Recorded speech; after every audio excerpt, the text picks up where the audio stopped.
Je m'appelle Robin Greenleaf. Oui, comme Robin des Bois. J'ai 19 ans et je suis en études.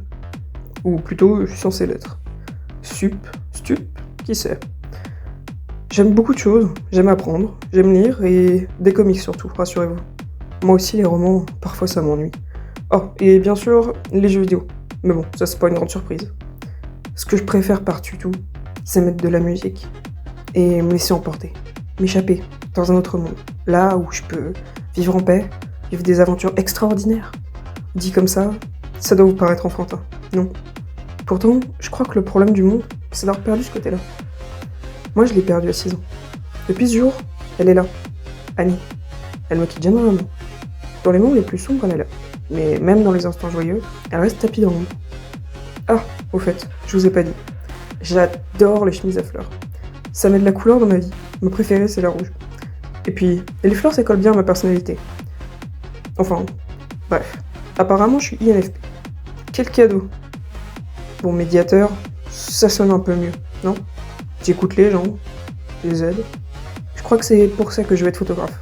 Parce qu'avec une seule image bien capturée, on peut parfois exprimer une situation mieux que 1000 mots. Souvent, j'ai l'impression de vivre à 100 à l'heure et de ressortir à 100 à l'heure. Mais d'avoir toujours un train de retard.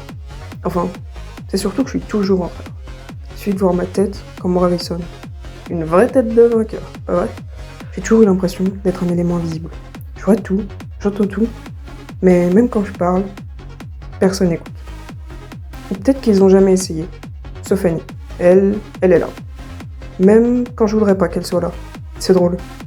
Elle parle tellement qu'à force, on pourrait se noyer dans ses mots. Une marée incessante qui m'engloutit. J'ai montré les signes, mais ils ont ignoré. Comme cette priorité à droite, au bout de la rue, à laquelle personne ne fait attention. Les réveils, les devoirs, la musique, les films, les amis, les sorties d'avenir. Tout ça, c'était trop pour moi. Souvent, on m'a dit que ce que je ressentais était dans ma tête. Peut-être pour me rassurer, peut-être pour me ramener à la réalité. Mais cette pensée m'a toujours effrayée. Comment se débarrasser d'un poids qui n'a pas de forme, mais qui pèse lourd? Ça commence toujours comme ça.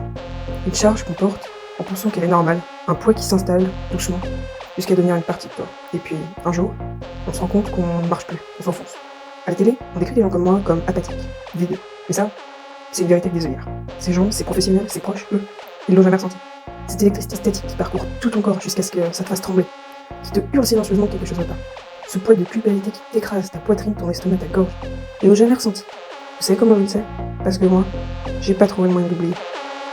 Mais vous inquiétez pas, je me suis échappé.